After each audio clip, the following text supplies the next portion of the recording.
मदद की आस में बेटी की दहलीज पर कदम रखा, मगर अंदर बेटी को जिस हाल में देखा, मेरी रूह कांप उठी और शब्द गले में ही अटक गए। नमस्कार दोस्तों, मैं हूं विवेक वर्मा और स्वागत है आपका हमारे चैनल वर्मा स्टोरीज पर।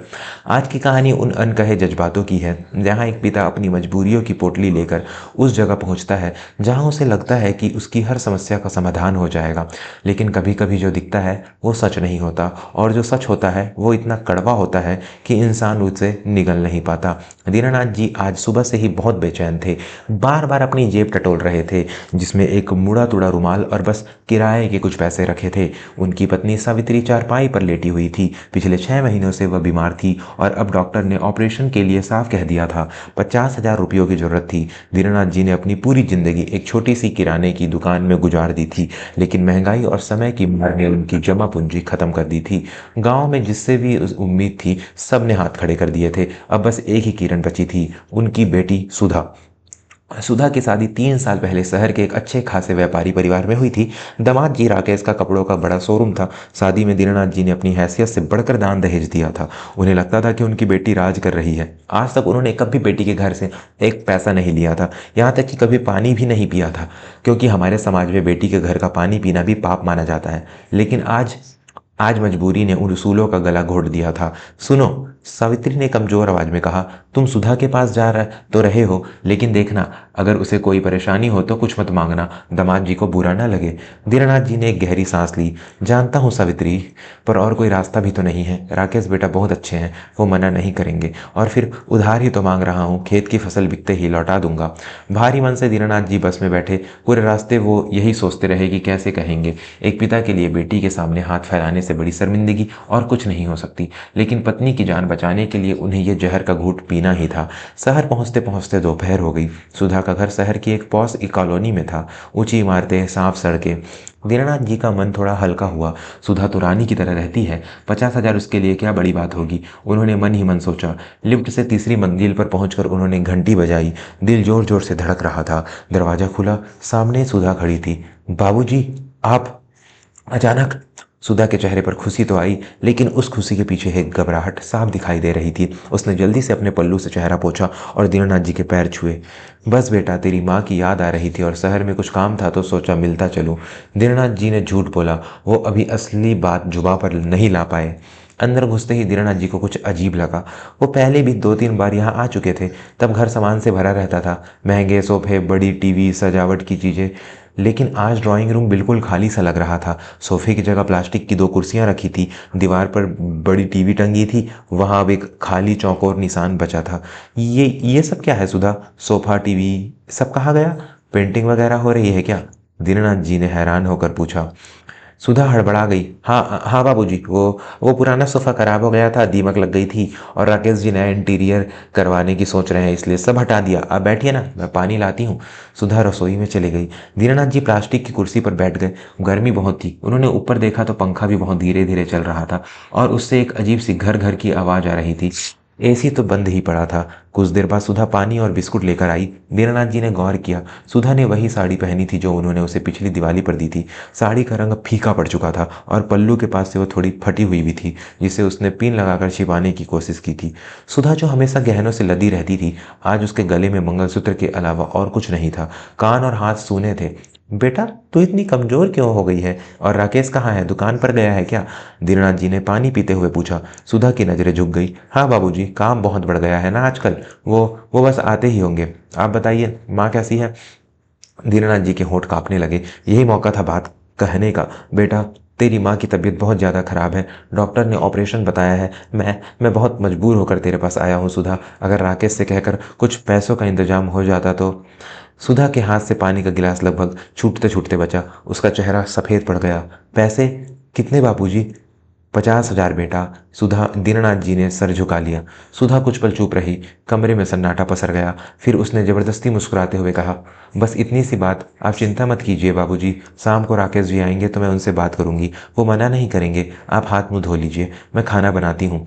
सुधा रसोई में चली गई तो गई, लेकिन दीनानाथ जी का मन नहीं मान रहा था। उस खाली घर की दीवारों से एक अजीब सी उदासी टपक रही थी। दोस्तों, एक पिता की नज़र से कुछ नहीं छिपता, चाहे बेटी कितना भी पर्दा डाल ले। दीनानाथ जी को कुछ तो गड़बड़ लग रही है, लेकिन वो समझ नहीं पा रहे कि आखिर माजरा क्या है। क्या सुधा सच में मदद कर पाएगी या वो खुद किसी मुसीबत में है। कहानी के इस भावुक मोड़ पर अगर आपको भी लगता है कि बेटियां माता पिता का मान होती हैं, तो प्लीज़ हमारे चैनल वर्मा स्टोरीज़ को अभी सब्सक्राइब करें और घंटी का बटन दबाएं। आपका एक सब्सक्राइब हमें ऐसी ही दिल को छू लेने वाली कहानियां आप तक लाने की हिम्मत देता है। दीनानाथ जी को बेचैनी होने लगी। उन्हें लगा शायद वो गलत समय आ गए हैं। प्यास लगी तो वो खुद पानी लेने रसोई की तरफ बढ़े। जैसे ही वो रसोई के दरवाजे पर पहुंचे, उन्होंने जो देखा और सुना उसने उनके कदम रोक दिए। सुधा फोन पर किसी से बात कर रही थी। उसकी आवाज़ में गिड़गिड़ाहट थी। भैया, मैं हाथ जोड़ती हूँ, प्लीज़ आज दूध मत रोकिएगा, कल पक्का पुराने पैसे दे दूंगी। मेरे बाबूजी आए हैं गाँव से कम चाय तो बना सकूँ, प्लीज़ भैया। दीनानाथ जी सन्न रह गए। दूध वाले के पैसे भी बाकी हैं। वो चुपचाप दीवार में ओट में खड़े हो गए। सुधा ने फ़ोन रखा और डिब्बा को टटोलने लगी। उसने आटे का डिब्बा खोला। उसमें बमुश्किल 1 या 2 रोटी का आटा बचा था। दाल का डिब्बा पूरी तरह खाली था। उसने एक तरफ तपेली में चावल चढ़ा रखे थे। सुधा ने अपनी आंखों से आंसू पोंछे और खुद से बड़बड़ाई, बाबूजी को भूखा कैसे रहने दूं? खुद पानी पीकर सो जाऊंगी, पर उन्हें तो खिलाना पड़ेगा। लेकिन 50,000, हे भगवान, यहाँ तो 50 रुपये भी नहीं है पर्स में। राकेश जी से क्या कहूँगी? दीनानाथ जी की आंखों के आगे अंधेरा छा गया। जिस बेटी को वो राजरानी समझ रहे थे, वो दाने दाने को मोहताज थी। वो वापस अपने कमरे में आ गए और कुर्सी पर धम्म से बैठ गए। उनका गला सूख गया था। शाम को दरवाज़ा खुला। दीनानाथ जी को उम्मीद थी कि राकेश सूट बूट में आएगा, जैसा वो हमेशा रहता था। लेकिन अंदर जो शख्स आया, उसे पहचानने में दीनानाथ जी को एक पल लगा।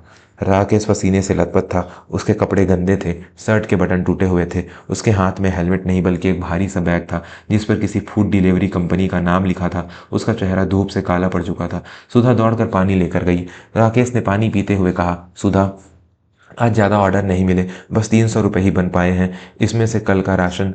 तभी उसकी नज़र कोने में बैठे दीनानाथ जी पर पड़ी। राकेश के हाथ से गिलास छूट गया। वो शर्म से गड़ गया। बाबूजी, आप कब आए? राकेश ने अपनी गंदी शर्ट छिपाने की कोशिश की। दीनानाथ जी अब और चुप नहीं रह सके। वो उठे और राकेश के पास गए। ये सब क्या है राकेश? तुम्हारा शोरूम, ये डिलीवरी का काम और घर का सामान? मुझे सच सच बताओ, क्या हुआ है यहाँ? उनकी आवाज़ में गुस्सा नहीं, दर्द था।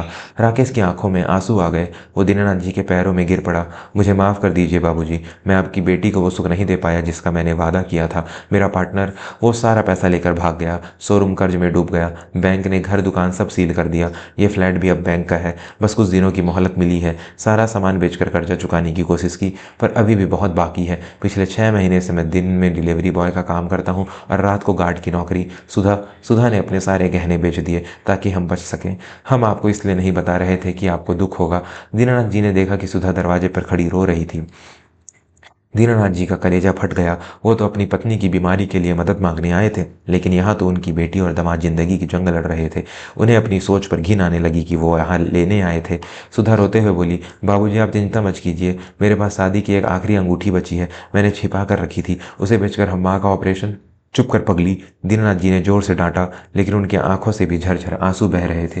दोस्तों, गरीबी इंसान को तोड़ देती है, लेकिन परिवार का साथ उसे फिर से खड़ा कर सकता है।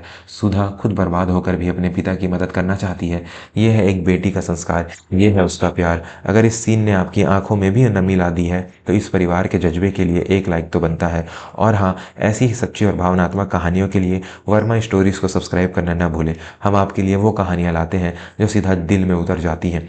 दीनानाथ जी ने अपनी जेब से वो पोटली निकाली जिसमें उनकी वापसी का किराया और कुछ 100 रुपये बचे थे। उन्होंने वो पैसे सुधा की हथेली पर रख दिए। बाबूजी, ये क्या कर रहे हैं? सुधा ने हाथ पीछे खींचा। रख ले बेटी, दीनानाथ जी की आवाज़ भारी थी।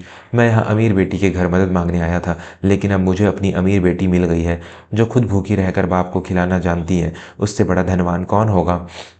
लेकिन माँ का ऑपरेशन? राकेश ने पूछा। दीनानाथ जी ने एक बड़ा फैसला लिया। उनके चेहरे पर अब एक अजीब सी शांति थी। गांव वाली पुश्तैनी ज़मीन, मैं उसे बेचने से कतरा रहा था क्योंकि वो मेरे दादाजी की निशानी थी, लेकिन आज समझ गया हूँ कि ईंट पत्थर से ज़्यादा कीमती मेरे बच्चे हैं। मैं वापस जाकर वो ज़मीन बेचूंगा। सुधा और राकेश एक साथ बोल पड़े, नहीं बाबूजी, वो आपकी आखिरी निशानी है।